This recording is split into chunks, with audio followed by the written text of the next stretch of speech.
Entonces, ¿por cada cuántos muertos se hacen promedio en la Argentina? No, en la Argentina es un hecho excepcional hacerlo, porque primero la mayoría de los hospitales no tienen ni siquiera la capacidad técnica para hacerlo. Laura, bueno, frente a qué cuadro estamos en términos de lo que has podido escuchar, etcétera, y con todo el expertise y el know-how que vos traes a cuesta después de tantos años? Estaríamos ante un probable asesino en serie. Es decir, que para el criterio utilizado hoy en día son 2 víctimas para algunas personas, pero para otros opinamos que 2 víctimas en 2 lapsos de tiempo separados no hablan de un estilo de vida. 3 víctimas sí, que fue al principio lo que acuñó Robert Ressler, que fue el creador de la Unidad de Ciencias del Comportamiento del FBI, ¿sí? Que es a quien vemos caracterizado en la serie Mindhunter. Ese hombre existió, esa gente existió.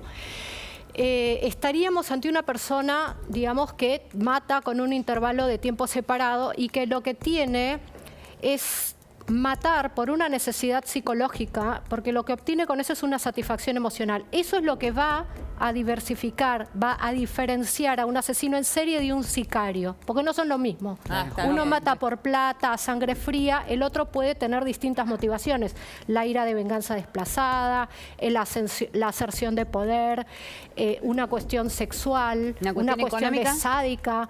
Claro, podría ser una cuestión económica, el lucro también. Porque no sería un sicario, pero sí sería una persona que mata por una cuestión económica. Acá lo interesante del presunto asesino es que se deshace primero de la persona que podría llegar a ser una molestia en caso de tener que matar a las otras 2. Es decir, sería el primero que tendría iniciativa de averiguar qué pasó. El hermano, en este caso. De pedir una investigación, claro. Se va sacando, habría estado sacando de a poco, en forma escalonada, del más, digamos, el menos débil hacia el más débil. ¿Y crees que a la madre es la que deja en tercer lugar porque emocionalmente la que más le costó?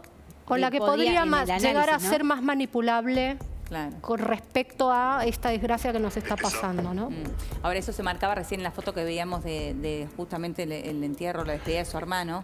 Esto que vos marcas, Laura. Quería preguntarte, ¿cómo puede una persona, o qué perfil tiene que tener psíquico una persona para después continuar con una vida común? Con un modus vivendi común y corriente. Hace un ratito en el programa de María Laura hablaban con 2 compañeros de trabajo que decían que hace 5 años que trabajaron con él y que una persona totalmente sociable, totalmente común, que es más, ellos todavía no creen que él haya sido que haya asesinado justamente a un hermano, una hija y una madre. Exacto. Mira, a mí la praxis haciendo perfiles criminales de autores desconocidos para juzgados, fiscalías o cuerpos policiales de acá y de afuera, lo que me muestra es que Hollywood nos ha implantado un perfil de persona, digamos, logrando que el feo, el sucio, el aislado es el malo y el lindo no.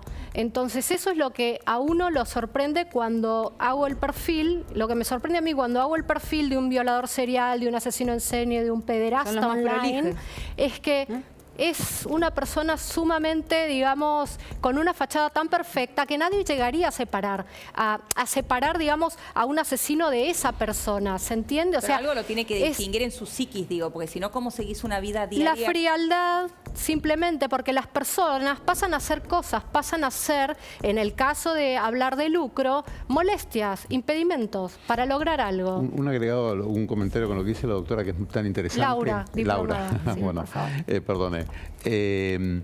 La mayoría tiene lo que llama personalidad antisocial, ¿no? O sea, psicopático. Puedes encontrarte con sujetos que cursan algún tipo de trastorno psicótico, pero no son tan organizados como estos sujetos. No, pues yo en este caso me refiero, ¿no? O sea, normalmente son personalidad antisocial, como dice el DSM-4 o algo así. Sí, esto podría llegar a ser afín a lo que usted dice, o podría quizás tratarse de un trastorno de psicopatía, que es un trastorno, digamos, que no se puede diagnosticar así tan arbitrariamente, porque son diagnósticos graves, ¿sí? Es como decirle a alguien que tiene cáncer, que cursa con HIV, son diagnósticos psicológicos, psiquiátricos graves. Laura, ¿no? perdón, Lourdes, una cosa. Igual, en estos temas, ¿Se puede detectar en un consultorio haciendo terapia, por ejemplo? Es muy difícil, más aún si se trata de un psicópata, porque el psicópata tiene un montón de rasgos que son el egocentrismo, la insensibilidad, la superficialidad en los vínculos. Por eso muchos o son súper carismáticos como, no sé, Charles Manson, Jim Jones, de Jonestown, el creador de la masacre de Jonestown en Guyana, o pueden llegar a ser mosquita muerta, dóciles y seductores. Entonces nadie va a sospechar, como nadie ¿Cómo pudo... se llega a ese patrón para una incriminación final, independientemente de la reunión de pruebas, quiero decir? ¿Se entiende? Eso, es decir, desde lo terapéutico es muy difícil detectarlo porque te pueden manipular, porque la herramienta es el engaño. En cambio, desde el punto de vista de una entrevista de un psicólogo forense, un psiquiatra forense avesado, preparado, que sepa cuáles son las técnicas que tiene que administrar, que estén actualizadas. Por ejemplo, la escala Hare, cuando se sospecha de que podría cursar con una psicopatía, hay una escala que se usa en varios países del mundo que es únicamente para medir y diagnosticar psicopatía. O sea, el grado de psicopatía. El grado de psicopatía. Podría ser, perdone,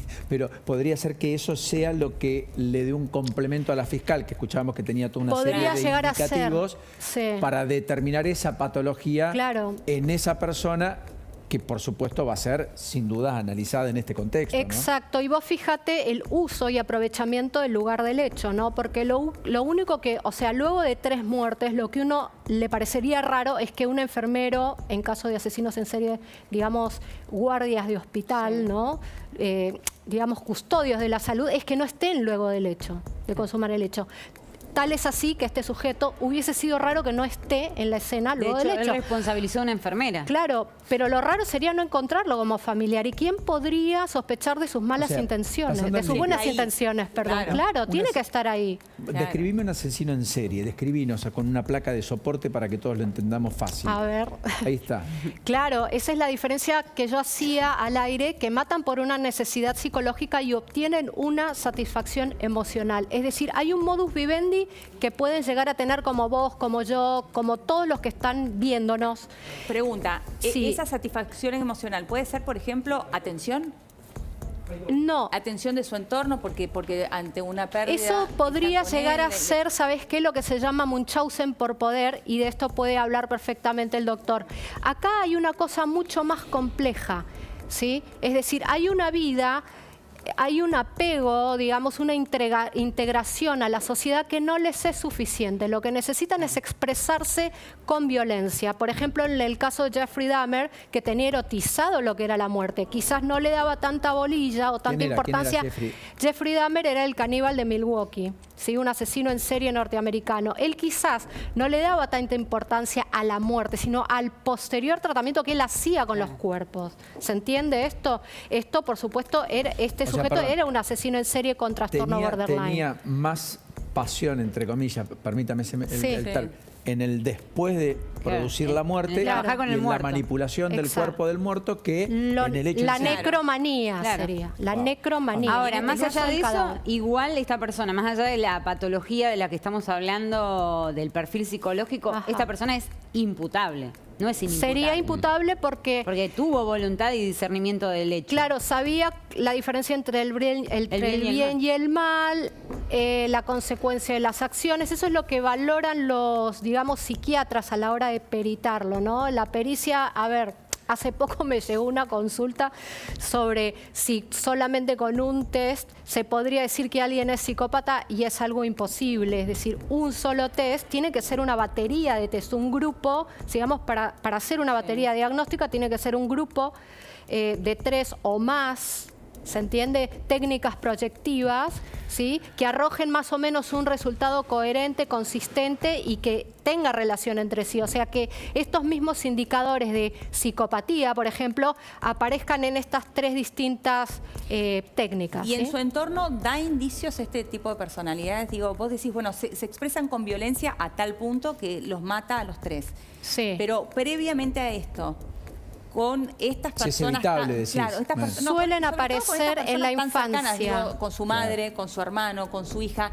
Él expresaría violencia? ¿Ellos conocerían este costado violento? La violencia quizás a la que vos podrías llegar a pensar es violencia física, violencia totalmente clara, pero a veces hay tipos de violencia que son invisibles, ¿sí? Que tienen más que ver con lo psicológico y que muchas veces el psicópata, lo que vos tenés, y esto lo saben ustedes, yo he entrevistado gente con Mauro para un canal colega, un montón de asesinos, digamos, criminales, personas recluidas en lugares en prisiones de máxima seguridad. Y lo que notás es que muchas veces esta cuestión física o tan rimbombante, violenta, no se ha visto siempre a lo largo de su vida, sino más bien cuestiones mucho más tenues, ¿sí? Que en su conjunto han ido moldeando a estas personas. Por supuesto, muchas de ellas han sido moldeadas por los factores contextuales en los que han crecido, donde, por ejemplo, la familia veía bien al delito, estaba bien mentir, robar,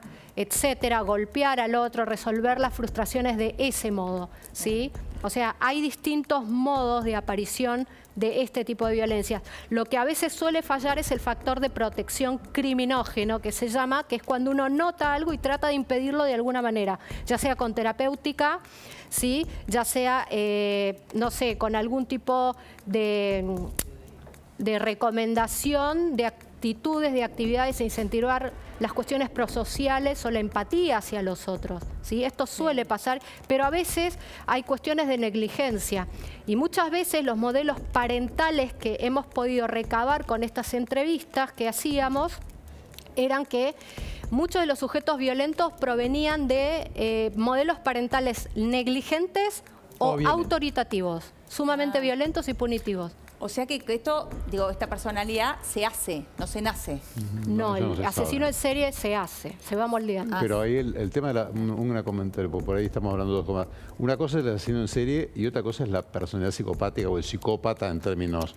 O sea, lo que es la psicopatía, que los psiquiatras le dan otros nombres, eso hoy nadie sabe por qué ocurre. Exacto. Y no tiene cura. No.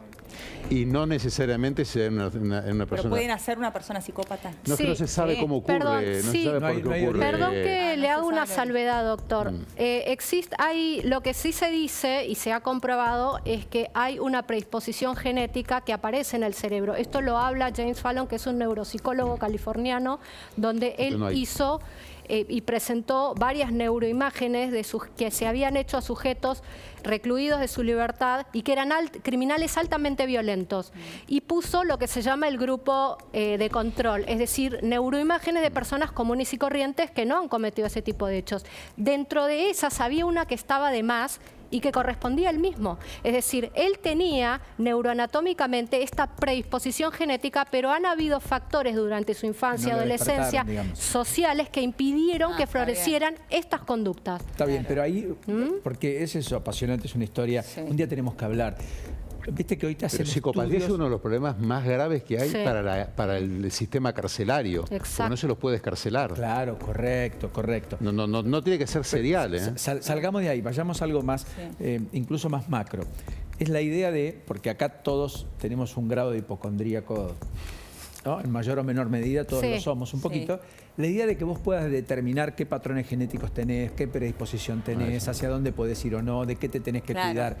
Casi poniéndole el día y hora a tu muerte, para saber qué tenés que hacer y qué no tenés que hacer y qué plazos tenés. Sí, o qué podés prevenir. Por eso, bueno, claro, naturalmente, la manera elegante de decir qué podés prevenir. La otra manera, la de la ansiedad que nos carcome muchas veces es, bueno, ¿cuánto tiempo tengo? ¿De qué me voy a morir? Exactamente. Eso, ¿cuánto hay de asertividad hoy? ¿Te mandan a hacer análisis? No, bajísima. Yo recomiendo para los que estén interesados lo que se llamó el estudio del genoma humano. O sea, el genoma humano fue decodificado y recién este año justamente se completó la decodificación por dos distintos grupos. Un grupo público de universidades británicas y un grupo privado que después armó una empresa en su momento. Esas dos, la realidad es que hoy, excepto un grupo ínfimo de enfermedades no hay enfermedades que se puedan saber genéticamente. Nadie puede saber genéticamente si una persona va a tener un infarto, nadie puede saber. Hay factores predisponentes, algunos con un cierto... Bueno, igual yo pero no sé, el estudio genético no sé, es un tema más comercial que no médico. sé, Doc, si es así, pero yo dividiría una cosa sería las cuestiones físicas y otra las psíquicas, ¿no? Claro, hay factores predisponentes, límite. precipitantes y perpetuantes de determinados ¿En dónde está el Claro, límite? y no, yo digo, por ejemplo, uno puede saber si tiene predisposición al cáncer de colon, pero otra cosa muy distinta es Pero si esa es una tiene cuestión predisposición. física. Claro, Claro. y otra cosa distinta es si tenés predisposición a la depresión. Pero cuando se analiza rigurosamente, Es una cuestión porque yo conozco lo que mencionó el doctor, pero cuando se analiza rigurosamente, es decir, desde la metodología,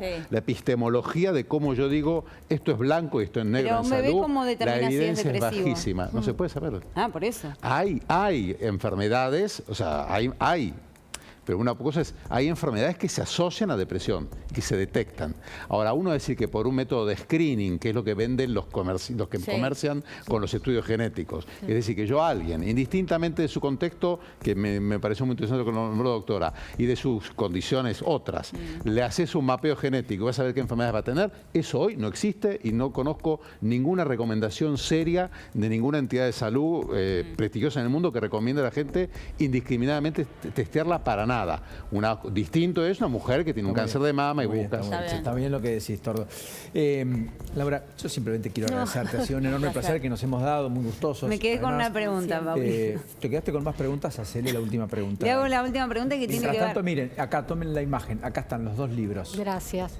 Los 2 libros que valen la pena adentrarse si es que estos temas son todo lo atractivo, al mismo tiempo que doloroso que son, pero todo lo atractivo que vos creas. ¿Sí? Ahí está, perdón. Muy Voy a bien. ir a buscarlos, te digo. Dale, Me la última tentó. pregunta. Sí, tiene que ver con esto de que hablaba al principio, asesino en serie. En este caso, este asesino en serie, presunto asesino en serie. lo hace solamente con su familia. ¿También se considera en serie? Claro, sí, por supuesto, porque todos los asesinos en serie o violadores seriales lo que tienen son criterios de elección de víctimas. A veces pueden ser al azar, es decir, de oportunidad, víctimas de oportunidad. Otras pueden ser por sus relaciones personales, ¿sí? Es decir, que son familias o personas que han conocido antes en otro contexto. Hay un conocimiento previo, no es de, digamos, de desconocido a desconocido. Podés tener también aquellos que eligen por criterio simbólico, como lo hacía Ted Bundy, por ejemplo, y esto se ve mucho en lo que son violadores en serie, que eligen a las víctimas porque están en un lugar, digamos, en una zona que simboliza a ellos, mujeres digamos, bien de dinero, o son todas morochas con raya al medio, o llevan un ornamento. A mí me tocó un violador serial que todas llevaban un ornamento en la cabeza, un adorno en la cabeza grande, que eso a él le llamaba la atención. Wow, y tenés distintos criterios, digamos, de elección de la víctima, y eso hace a su motivación, digamos, psicológica, lo que también lo activa, ¿no? Laura, gracias, ahora sí. No, Un gracias placer a de haber ustedes. compartido este ratito. ¿Nos vamos a la redacción? Nos vamos a la redacción, sí, con Ine Capdevila, porque lo hablamos